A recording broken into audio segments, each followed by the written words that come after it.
నంద్యాల జిల్లా శ్రీశైలం హైదరాబాద్ ఘాట్ రోడ్లో శ్రీశైల జలాశయం వద్ద భారీగా ట్రాఫిక్ జామ్. 10 కిలోమీటర్ల మేర నిలిచిపోయిన వాహనాలు, ఇబ్బంది పడుతున్న భక్తులు. వివరాలకు వెళ్తే శ్రీశైలం హైదరాబాద్ ఘాట్ రోడ్లో భారీగా ట్రాఫిక్ జామ్ ఏర్పడింది. ఘాట్ రోడ్లోని లింగాలగట్టు నుంచి శ్రీశైల జలాశయం, విష్ణుగిరి, బ్రహ్మగిరి హైదరాబాద్ రోడ్డు మార్గాన సుమారు 10 కిలోమీటర్ల మేర తీవ్ర ట్రాఫిక్ జామ్తో శ్రీశైలం వచ్చే భక్తులు రోడ్లపై ఇబ్బందులు పడుతున్నారు. శ్రీశైలం డ్యామ్ గేట్లు ఎత్తడంతో కృష్ణమ్మ అందాలు చూసేందుకు జలాశయం గేట్ల నుంచి జాలువారే వరద నీరు భక్తులను, చూపర్లను ఎంతగానో ఆకట్టుకుంటున్నాయి. దీంతో పాటు చుట్టుపక్కల గ్రామాల వారు శ్రీశైలం డ్యామ్ పెద్ద బ్రిడ్జి వద్ద విగ్రహాలు నిమజ్జనం చేస్తుండడంతో పాటు హైదరాబాద్ శ్రీశైలం ఘాట్ రోడ్ వాహనాలతో నిండిపోయింది. తీవ్ర ట్రాఫిక్ జామ్ ఏర్పడింది.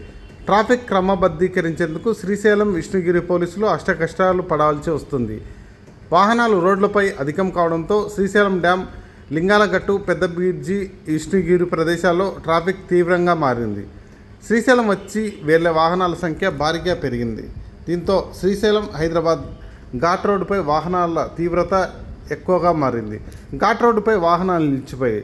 యాత్రికులు తీవ్ర ఇబ్బందులకు గురవుతున్నారు. శ్రీశైలం 2 టౌన్ పోలీసులు ట్రాఫిక్ క్లియర్ చేసే పనిలో నిమగ్నమయ్యారు. సుమారు శుక్రవారం మధ్యాహ్నం 1 గంట సమయం నుంచి సాయంత్రం 6 గంటల వరకు కూడా ఈ ట్రాఫిక్ జామ్తో భక్తులు తీవ్ర ఇబ్బందులకు గురయ్యారు.